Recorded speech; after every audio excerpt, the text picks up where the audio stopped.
Hey everybody, it's Joel with the Boardgame Mechanics. I've got my flannel on because it's a little chilly. It's fall. But also, we're playing Fantasy Ranch today. And this game, it mandates that I wear a flannel. This is from the Swanland Sisters, and it's a cool little game. And we're going to get to the table and take a look at it. Before we get there, though, I just want to give a couple quick disclaimers. One, I go kind of long with this one. This is kind of an 18-minute or so rules overview. It doesn't really teach you how to play the game. It goes through kind of the components and the ideas in the game, but there's 6 different modes in this game. So I tried to kind of touch on quite a bit of the game. I focused primarily on level 3, and so I think you'll get a really good feel for what happens in level 3 in this game. And when I'm reviewing it later, I'm going to be looking at level 3 of the Fantasy Ranch game, okay? If you want to know how to play the game, there's a really great video by the Game Boy Geek. You can get to that by going to fantasyranchgame.com. And there's a video link right there. It'll tell you everything you need to know about this game to play it at level 1, 2, and 3. So I think if you're looking for a rules explanation, I hate to drive you away from my channel, but he does a really nice job with that. I have a link in the description below. If you want to know my thoughts on this, you can scrub ahead the next 18 minutes or whatever, and I'll give you some final thoughts here in a little bit. If you don't know anything about this game, I do cover it quite a bit. So we're going to get to that right now, and we'll get back in the studio here in a bit, and I'll give you some final thoughts.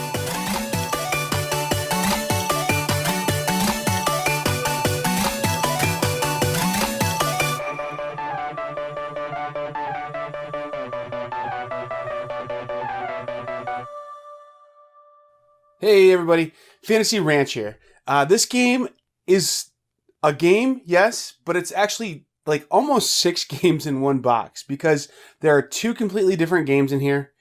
Then each of those 2 games have 3 levels of difficulty for different age players. So while the game is called Fantasy Ranch, and we're going to look at the Fantasy Ranch part of the game, and we're going to look at the most advanced level 3 version of this game, there are a lot of other ways to play this game right out of the box included. So that's worth noting for sure right up top here. I will, as I'm going through this game, mention at times at level 2 or level 1, maybe something different will happen. And I want you to understand that's because there's the more basic versions of the game. So I'm talking about the more advanced version. When I talk about something like, let's say, Twist of Fate cards, which I'm going to go to next, those play out differently in this level of the game. So, just pay attention to that. It's really neat, though. I'm going to say that right off the bat because this game can play from ages 5 all the way up to adults. So it's really neat. If you've got a horse fan in your family, I'm already going to tell you right now, I think that this is probably a hit. But is it for people outside of horse fans? Well, let's take a look at it right now.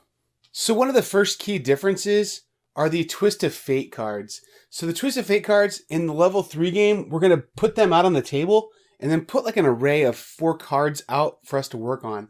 So we have that done here in our setup. We have some cards set out for people to play. And then as you're able to make the requirements of the card, you can take it and get what the rewards are for it. So sometimes the rewards are things like this, being able to put upgrades in locations. Other times it's victory points. But it's just kind of cool that we're all working for the same things. And you kind of have to be aware of, hey, who's trying to get what goals? So public goals, I think, are kind of cool. Those are in level 3. So as a part of setup in the level 3, we're going to put 4 Twist of Fate cards out face up for all the players to be looking at and working on. Here is another key difference. When we play at level 4, these modular boards right here, we put 4 of them together, or if we're playing at max player count, a little more. And we basically are all sharing one big ranching community. So at level 2, you have your own ranch that you're running and you're boarding horses in there and doing things on your own little board. And it's kind of isolationistic. There's not a lot of player interaction.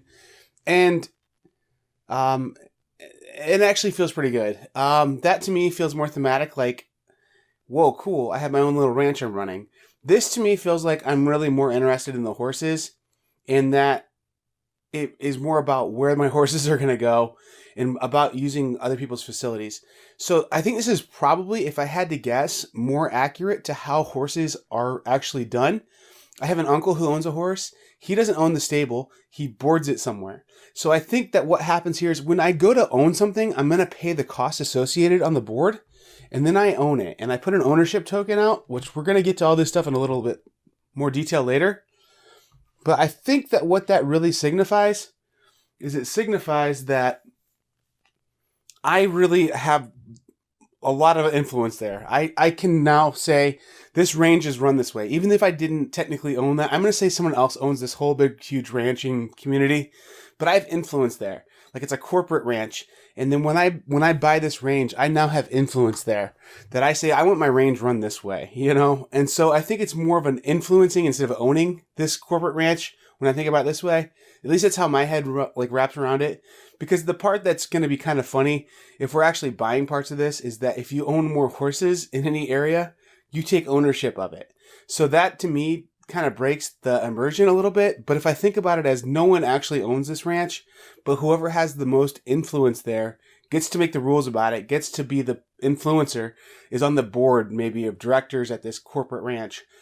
That, to me, makes a lot of sense. The other piece, too, is we have these ownership tokens. So we each own a home. So that's going to be kind of key. We're going to start at a home and work our way out. This would be set up for a 2-player game with the blue and the yellow player. But when we first put the boards out, we put them together. And then we make sure to put these little, basically like for sale signs on top of the locations because they aren't available yet. And then we're going to have to pay the resource there in order to open that spot up. Our homes will hold some horses right off the bat. So we are going to have horses, and this game's all about owning horses. This is how we get better at owning horses and can own more types of horses and house more horses. So interesting little side game here along with the set collection that we're going to do. The game also comes with these workers. They're standees, and they actually do kind of add to the game quite a bit because on the one side we're going to see the art that shows this is Ryan, but Ryan is the realtor, and he allows me to buy extra locations on my turn. And so I'm going to be drafting throughout the game extra workers that have special powers. That kind of feels neat. This is a level 3 only thing in the game. These guys aren't present in level 2 and level 1, but I do think they're a nice addition, and a reason why I would suggest level 3 overall is the level to play, because that is pretty fun. These horse meeples up here are really neat too. They really do help keep track of where your horses are at, but they basically just indicate I have this type of horse in this location and I own it. So they're basically going to be different types of horses depending on if they want to be in the run out, the paddock, the pasture, different things like that. So the horses help keep track of things, and I'm going to use my ownership tokens or boarding tokens to know they're my horses, and they match up with the horses in my tableau, but those kind of go on the board and make the presence of the board a little bit cooler. The horse meeples are actually fun to play with. So, really cool little painted horse meeples, a nice little touch. Then we have currency. There's 2 types of currency. I call them boots and food. The boots are kind of like more about getting more property, influencing people, and getting more things done with people, while the food does more with the horses. You acquire horses, generally speaking, with food, and you acquire positions in the board, generally speaking, with boots. These currencies can sometimes be used interchangeably. So, for example, when I use someone else's worker, we talked about workers, a possibility is present in this game to use other people's workers. So if somebody took the realtor that we just talked about and I really wanted to buy another property, I could pay a couple resources to that player of my choice. So they're interchangeable in that situation. But generally speaking, food helps with horses, boots help with like land acquisitions or boarding. This is really the main board here. So we have 2 parts to it, and I'm not going to get super into the bottom half here because that's more about the gameplay. So when we get into more of the gameplay type part of the game, I'm going to talk really extensively about this. Up here, though, we do have our horses. This is our available horses and our market of horses. So the horses, there's some specific rules about when they refill, but the horses have different abilities that you can see on the bottom half of a horse card. And then on the top half, there's just really cool art and the cost to get the horses. Let's take a look at Louie and Duke here. Louie and Duke have some things in common and some things different. So let's take a look at the commonalities. At the top of the cards, they both have the food they need in order to become a part of my stable. So they both have food requirements. Louie needs 3 food, while Duke needs 4. Duke's a slightly better horse, though, for a couple reasons. So, yeah, then there's a lot of differences here. So obviously the art's different. And every card on there has a picture of, I'm assuming, real horses, maybe with the real names even, which is kind of cool. Their differences include One likes the run out. So Duke here likes the run out. You can see that here. Whereas Louis likes the range. So they're different horses for what they can do as far as being a part of my stables. If I have room in my range, I can, acquire the one horse. Whereas if I have room in my run out, I have, I'm able to acquire the other horse. There are some areas where you can just board any kind of horse, but most of the time you have to kind of pay attention to that. At the bottom here, we see what their specialties are. So the first thing to check out here is Louis is a trail horse. He's primarily a trail horse. He's got this green symbol here with a 2 in it. And that 2 means when I go to shows, I'm going to get more opportunities to do well, is basically the way I think about it. Then he's also an eventing horse, and he's also able to do Western pleasure riding. So Louis is a real Western cowboys type horse, it seems like. He's able to do some kind of cool rugged stuff, and I like that horse. He's got a good skill set. The other thing that we should talk about with Louis before we move on to Duke is this buddies symbol. So he's got the butterfly buddies symbol. Basically what that matters is at the end of the game, if I can get a lot of horses that like that symbol, those horses get along with each other and they're buddies and they like to be out in pastures together or whatever. And so I want to keep an awareness of that because that's going to be able to get me trophies basically at the end of the game. So for every pair that I can make of that buddy symbol, I'm going to get a trophy. So I guess really another way to think about it is the number of symbols you have present minus 1 is how many points I'm going to get at the end for having buddies in the collection. Duke here, on the other hand, he is, right off the bat, we can see it where it says World Show Skills. So he's a world level horse. Duke, though, has a trophy in that buddy spot because Duke is able to produce points for me at the end of the game just because he's a world-class horse. He's able to present in a final round at the world level shows. He is not a person who's going to do local shows or a horse that's going to do local shows. Louis does local shows. So they're both good horses in their own right. One's going to participate in a lot of different shows, whereas Duke's going to participate in the very end in the real important national world-class type shows. Now, Duke is a different horse here for sure because he can do the world-class English show, and he can do the world-class Western show, and he can do the world-class driving show. And those are different kinds of shows than like dressage or cowboy mounted shooting or different things that we're going to see in the game in local shows. So he's a world-class horse. He's trained differently, I would imagine. He's just does different things. And so that's an overview of the horse cards. Now, why do we care about horse cards? Well, let's get into gameplay. On levels 2 and 3, we start off with a draft. And we start off with 6 cards. And the big difference in the drafts at the 2 levels are at level 2, I'm going to draft face up. On level 3, I'm going to draft face down. And then we're going to do just a basic card draft until I have 4 face down cards in front of me. And that's my starting group of horses. So it's possible that I wouldn't be able to board all my horses at the beginning of the game. That's okay. I get to just keep their little icons on there. It's almost like I'm not getting the actual horses. I'm getting the breeding rights, or I did buy the horses, but they aren't being stabled with me yet. So I'm getting the rights or the initial bits of 4 horses. This is the group of horses that I drafted in the most recent game I played of this.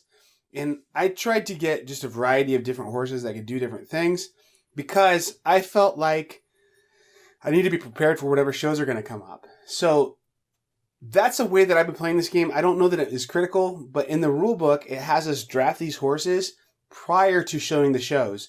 So I think that that's a little bit more of a fun way to do it as well. That I didn't know what kind of shows are coming up. So I had to be ready for any kind of show. So I am ready for endurance, and I am ready for barrel racing, and I am ready for, I don't even know what this icon means, but I'm ready for that kind of thing too. I'm guessing that's like I don't know, eventing, I guess, is what that would be called. So I'm ready for all kinds of stuff to do. Now, we've seen these numbers present on there. What's going to happen is that we're going to go to shows with these horses. And the shows are going to basically be the number of die that we get to roll at that show. So if I went to an eventing show with Louis, I get to roll 2 die, and that was a 3. I get to take the higher die as what I did at that show, where my other die is a tiebreaker die. So if somebody was only able to take 1 die and they rolled a 4 as well, I have a second die and I automatically win. If it's even a 1, I automatically win because I have the second die. But just having more die is going to give you more opportunities to score well and also give you tiebreakers. So that number means that he's more likely to show well at that type of show. Now, this guy, he also can go to other kinds of shows as well. He can do eventing as well, but he only gets to take 1 die there. So that's what that set of symbols down there at the bottom means. When we go to shows, we're competing to get first, second, or third, fourth place. We get rewards based on that. And there's basically 4 kinds of rewards. The 2 kinds of currency, development kind of things. I think they call these improvements, but really, or upgrades. But really, I think those are just kind of like discounts on locations when you go to acquire them. And then you also can get horses.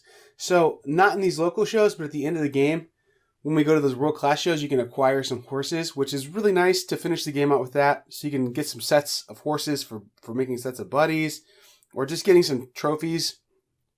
So getting those horses at the end of the game, you want to be prepared for that, have room for those horses, but then also be aware of what you have symbol-wise in your stables to try and make sets. So we've basically talked about everything in this game except for what you do on your turns. And it's really kind of simple what you do, but it's fun. So on your turn, you can either buy a horse or buy a location or farm your ranch, which is how you get goods. You get 6 goods when you farm your ranch. You're doing one of those 3 things. So if I have enough goods to buy something, I'm probably buying something. Then you have other like executive actions or secondary actions, okay? So we can move horses, we can sell horses, we can trade resources at a 2-to-1 ratio, or we can, if we get Twist of Fate cards completed, we can use that. We can do that. Or on level 3, we can use our employee powers, or claim free locations at level 3. Now, at level 2 and 3, the way how we're going to get trophies is pretty well identical, and that's how we end the game. But this little playmat here is really neat because this is an actual ranch. There's not really player powers associated with it, but it's kind of neat to be able to see the landscapes and see these horses. So I'm just basically getting horses to meet the needs of the shows and to make sets at the end of the game to try and just get trophies. Not overly complicated. But before we get back into the studio, I want to just talk a little bit about just some of the key differences. When we play at the lower levels, we aren't going to use these cards. We're going to have the same set balanced shows. And this way we know that we're going to have every kind of show happen. And so we know the shows before we draft, and we know that it's going to be evenly balanced, that every horse is going to get his opportunity to go to a show and do well. Whereas when we randomly put out shows, sometimes there's not always every show that pops up.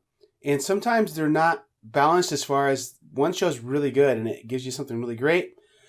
Also, at this level, you're going to always get like that horse reward at the first place spot. At level 2, the Twist of Fate cards too aren't out for everyone to do. You're going to have basically a hand of your own private Twist of Fate cards. You're also going to have your own private ranch. So at level 2, we're taking some of the complexity out of the game, but it still plays largely the same. This game, I like it enough that I want to develop a level 4, where your horse cards are different. They wouldn't be just your horse automatically is able to do these things, but that we have locations in another board maybe even where you send your horses to be trained and your horses acquire better skills. So you have to balance acquiring more horses or making a few horses really good at certain things. So I think that'd be a really cool way to go with this game. Maybe they've done that already. Maybe they have another horse game coming out. But this to me is really a cool like mashup of this. Basically, this game is a family project. There's 2 sisters who love horses and they love board games and they put the worlds together. And I think they did an excellent job. I think that this is something that if you like board games, you're going to like this game. And if you like horses, you're going to like this game. And if you like the both, you probably already own this game, to be honest. It's really a lot of fun. When I flip the board over, all of a sudden I have this, it's more juvenile looking, admittedly, but this is made for younger people. This is the Fantasy Ranch Trail Ride game, which has a completely different set of rules. Very simple, but very fun little game that you're basically going down this trail and getting to do the different icons. And it's really a neat little game. And it's a better game than Candyland for certain. And this is a game for 5-year-olds. I would say even like less than 5-year-olds might be able to play this game with a little help. But a really cool, simple little children's game on the other side of this board. And it's kind of cool because I think you play this game with your kid when they're 5, and then when they're 8 or 9, you can flip the board over and start playing the most simple level 1 version of the more complicated game, and then grow that one up. So this is a system that could make gamers out of children, that they're going to see this system of games and be able to evolve with it. So that's really neat now too. All right, I think I'm ready to get back in the studio now, and I'll give you some final thoughts. Okay, so the Swanland sisters made this game, and they're who emailed me and have talked to me about this game, and they are really involved with this. It's a self-published game, it seems. They're doing it all. And so I admire the heck out of that, because I have a prototype that I'm working on as well, and it matches my like family's tradition, heritage kind of things and my passions. And this one matches theirs. So believe it or not, the guy with all these board games on the shelves is only a couple generations removed from being a farm boy. So my dad was a computer programmer. I'm a teacher, but my grandfather was a farmer, and before him was a farmer, and before him was a farmer. So I have a lot of farming in my DNA, a lot of farming in my past. And I don't know, I grew up around the farm. I helped out on the farm when I was little. So I love the country life. And this game feels like a slice of the country life to a degree.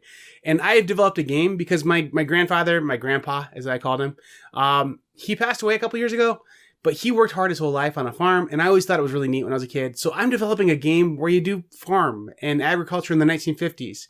And it's a little like Anachrony on a farm, but it's different from that. But at any rate, these guys, I admire the heck out of them, because I'm making a prototype right now, and to put this game together as well as they have and have it produced as well as they have is astonishing. I'm hoping these guys end up liking me and can help guide me through the process of getting your game made, because man, they did a good job with the production of this game. If you would have told me this is an independently produced game by a family, I would have just like scoffed at you, because the components in this game are better than Game Crafter or the print and play places out there. They did a nice job putting this game together. And I don't know, they had to have had somebody guide them through the process too, I would think, because it's a studio level game they have here. The art in it is really, really good. I mean, for an independently produced game, the art is perfectly great. The map is inviting and welcoming. They use photos for a lot of the things. And sometimes when you use photos, it ends up being real campy and just, I don't like it. Like, I'm thinking of like Flying Frog Productions, where they use actors dressed up. And I know that's a way to save money on art, and it helped them, but it looked really campy, and I think it drove me away from those games a little bit. In this game, it doesn't do that. I think the horses, having photographs of them, they're so well done. The photos are just really nicely done. It really is inviting, and it makes you feel connected to these horses. And I want to know, I'm going to email, and maybe I'll put a comment in here or something, but I'm guessing the horses, like the names on the horse cards, they're actual photos of the horses, because they have actual photos of the ranches that you have as your playmat. And I mean, they just have realistic things in this game. So I like that. The realism in this game is really strong. The independent production is amazing. For an independent game, the production level in this game is outstanding. It's really good. Now, when I first started looking at this game and started thinking, man, this is a cool game, before I looked at any rules, but I just saw it on the table, I thought, this game's probably a really, really heavy game with worker placement, and you probably have like a couple of horses, and you're training those 2 horses to do jobs, and then you're leveling them up with equipment and getting different like jockeys or like cowboys or Western riders or whatever to go on them to give them more like synergies to do well in shows. That's not what this game does. This game's really a set collection game. Is that a problem? No, it's fine. It's just not what I expected. And so I think that's something that people need to be aware of too. When you see this game on a table, it looks like, wow, we're playing like Caverna or something that's just this big game, but it's heavier than Ticket to Ride, but it's still, I would say, in the family weight category of games. This is something that, especially at the lower levels, you could play with anybody. Honest to goodness, that's what I think one of the strengths of this game is. This is a game that you buy when your kids are 5 and you're playing it till they're adults. So I think that's a really cool aspect of this too. If you like horses and you like games at all, I think it's a no-brainer. Like, this game is for you. It's made for you. And the passion these people have for horses, it comes through in this game. It just does. You can just tell they love horses and they love games. And so that definitely 100% comes through in this game. Now, there's some things that I think independent designers that are watching this video could take notes on. it's expensive to make a game, especially the initial expenditure of capital that you have to pay to develop the art and everything like that. Like, I know because I'm thinking about my prototype and how am I going to pay for that? And is that something I really want to even do? I think they found a really clever solution.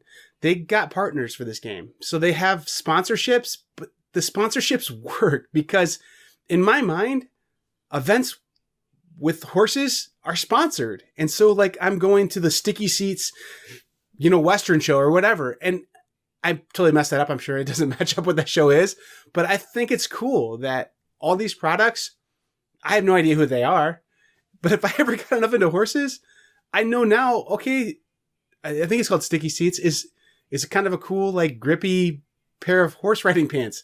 I have exposure to that now because of this game. So it was a good partnership, I think, to help get that capital probably for them to make the game. But then the sponsorships in this game really do work, and it makes it kind of feel like you're involved with prizes, and I don't know, it's cool. I like it, and so that's just the immersion I felt with this game. Even though I'm not training horses and customizing everything, just getting cards that have different symbols on them than Rolling Die, it still feels like you're sending horses to shows, kind of. Those are all really good, strong points in this game.